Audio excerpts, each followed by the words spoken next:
Abakunzi bacu twongeye kubaramutsa, turabishimiye, twongeye kubashimira uburyo mukomeza kubana natwe. Twagarutse muri bya biganiro by'ubukungu, bya biganiro dukunda kubagezaho bivuga ku bukungu. Umunsi tugiye kugaruka ku mafaranga koranabuhanga, turebe n'icyo ubuyobozi hirya no hino bugenda bubivugaho, ariko turibanda noneho ku gihugu cy'u Rwanda, aho inteko ishinga amategeko iherutse gutora itegeko ryemerera ubucuruzi bwa cryptocurrency mu Rwanda. Iryo tegeko rero turarigarukaho, turirebe neza, ariko tunareba abantu batandukanye ibyo bagiye babivugaho. Turagaruka ku nkuru igaragara ku kinyamakuru bita igihe.com. Iyi ni inkuru yagarutsweho na benshi cyane, ndetse ivuga kuri cryptocurrency.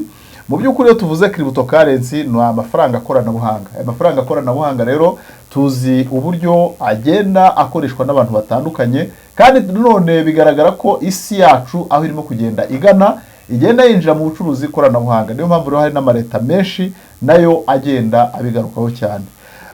Kuri iki kinyamakuru bita igihe kiravuga ngo inteko yatoye itegeko ryemera ubucuruzi bwa cryptocurrency. Iyo ni inkuru iri ku gihe, yanditswe n'uwitwa Ntabareshya Jean Dodier.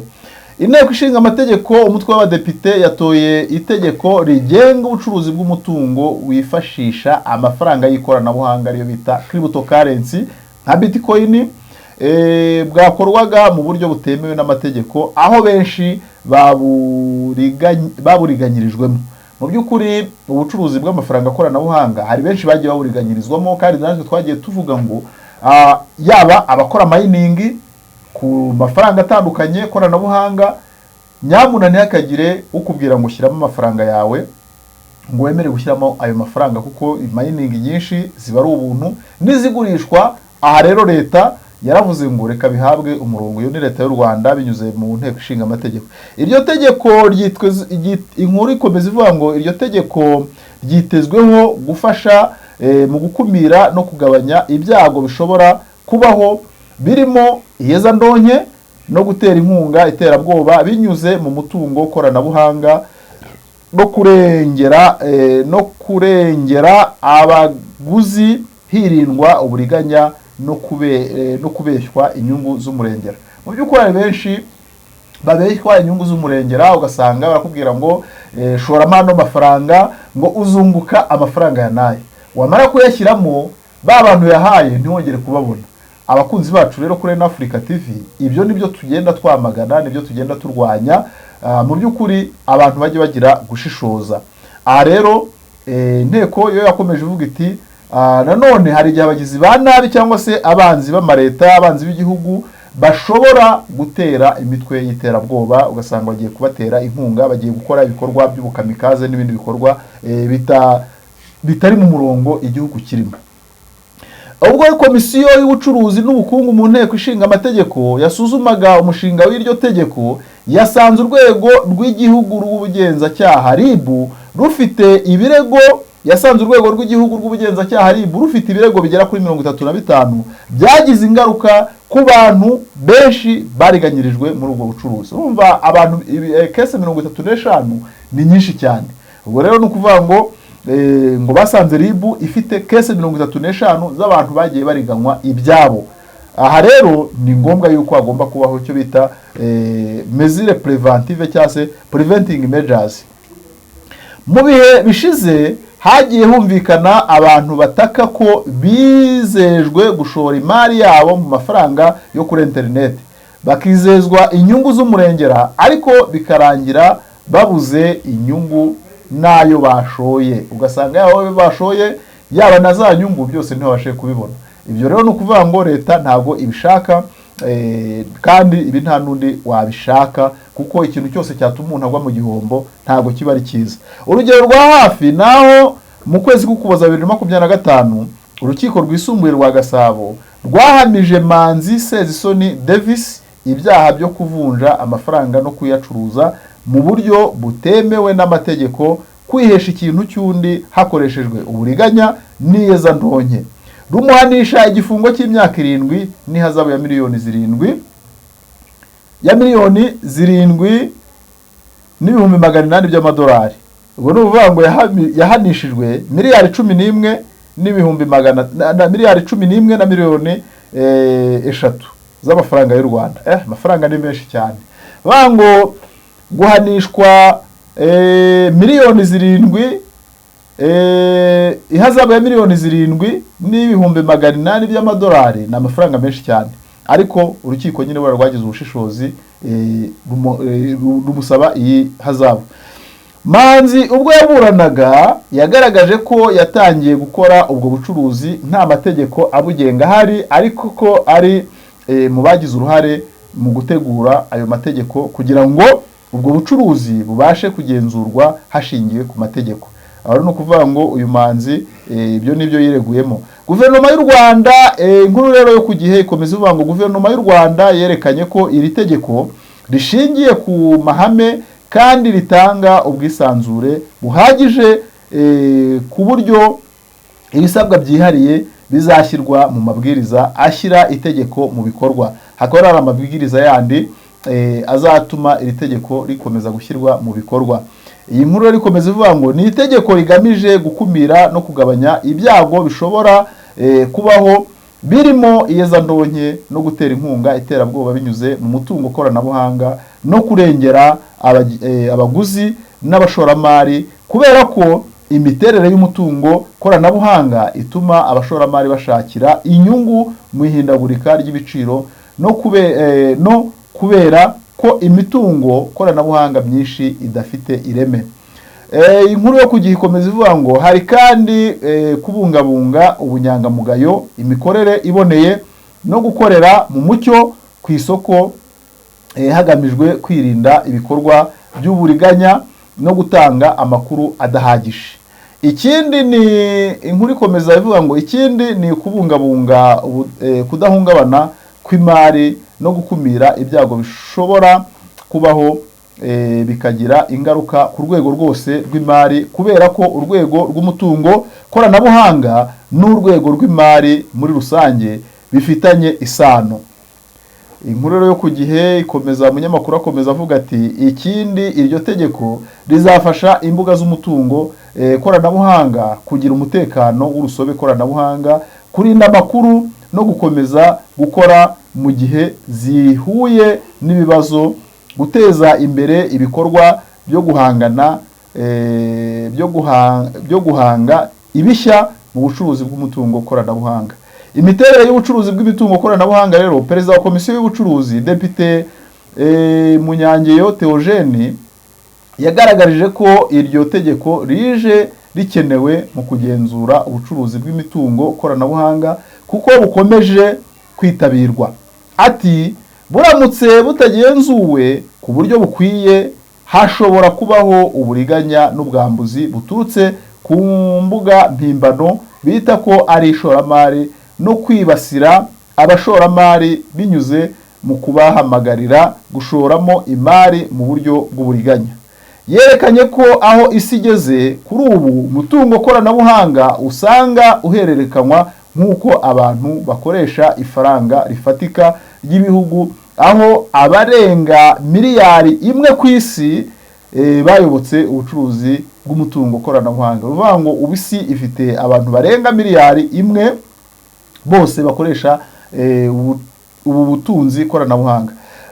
Muri bo abarenga miliyoni 70 bakora ubwo bucuruzi ku buryo buhoraho, mu gihe habarurwa ko agaciro k'umutungo koranabuhanga uri ku isoko karenga miliyari 2 na miliyoni 350 z'amadolari, mu gihe hari ubwoko bwawo burenga ibihumbi 9,188 bw'umutungo koranabuhanga bugacururizwa ku masoko arenga 902. Aho ni ku rwego rw'isi. Yagaragaje kandi ko hari n'imbuga nyinshi zikora uburiganya muri ubwo bucuruzi, bityo ko hagomba kubaho uburyo buhamye bwo kubyirinda no kubigenzura. Mu karere ka Afurika y'Iburasirazuba ubucuruzi rero, inkuru yo ku Gihe ikomeza ivuga ngo mu karere ka Afurika y'Iburasirazuba ubucuruzi bukomeje kwitabirwa, aho muri Kenya bukorwa n'abarenga miliyoni 4 z'abashoye muri ubu bucuruzi koranabuhanga. Mu gihugu cy'abaturanyi cya Uganda bwayobotswe na miliyoni 2, Tanzania bukorwa na miliyoni 1.5. Mu gihe mu Rwanda niho hari ubona barimo kugenda babyinjiramo, habarurwa barenga 350 bakoresha cyangwa se uburyo bw'umutungo koranabuhanga. Ngo ibihugu bidukikije hari miliyoni 4 nko muri Kenya, muri Uganda harimo 2, Tanzania harimo miliyoni n'igice, mu Rwanda hari 350 by'abakora ubucuruzi. Mu mwaka wa 2021 u Rwanda rwari ku mwanya wa 69 mu rwego rw'isi mu mikoreshereze ya serivisi zitandukanye zerekeye ifaranga koranabuhanga, nk'uko byagaragajwe na raporo ya Chainalysis Crypto Adoption Index, ariko rwasubiye inyuma cyane rugera ku mwanya w'142 nyuma yuko muri 2023 Beneri isabye abanyarwanda gushishoza mu kwinjira muri ubwo bucuruzi. Uvuga ngo rwahise ruzamuka cyane, mu by'ukuri ruva ku mwanya wa 69 rugera ku mwanya w'142. Urwego rw'igihugu rushinzwe kugenzura isoko ry'imari n'imigabane CMA nirwo rwahawe inshingano zo kugenzura imikoreshereze y'ubwo bucuruzi, gufasha abatanga serivisi z'umutungo koranabuhanga gukorana n'urwego genzuramikorere rumwe no koroshya ibikorwa by'igenzuramikorere. Aha rero CMA nirwo rwego rwahawe ruvuga ngo abakoresha izi mbuga cyangwa se bakoresha zo za Binance na za OKX n'izindi hano mu Rwanda zitandukanye bagomba kugana CMA ikabaha umurongo. Ubwo nirwo ruzajya rutanga impushya ku banyarwanda n'abanyamahanga bagiye kwinjira muri ubwo bucuruzi.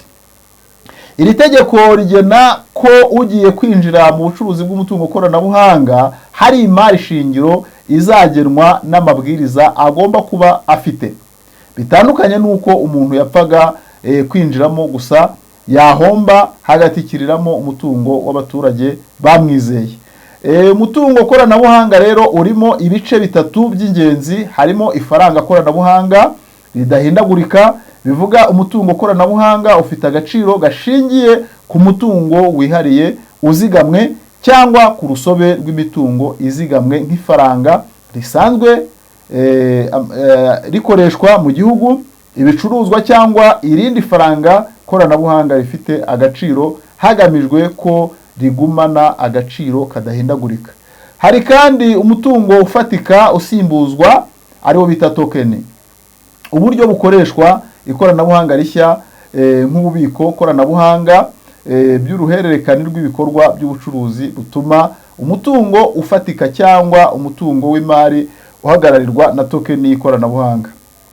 Iri tegeko rero nkuru ikomeza ivuga ngo iri tegeko rigaragaza ko umutungo usimbuzwa token ugomba kuba wishingiwe 100% kandi udashobora gutangirwaho inguzanyo, ahubwo ugomba kubikwa neza no gutandukanywa n'indi mitungo nyirubwite.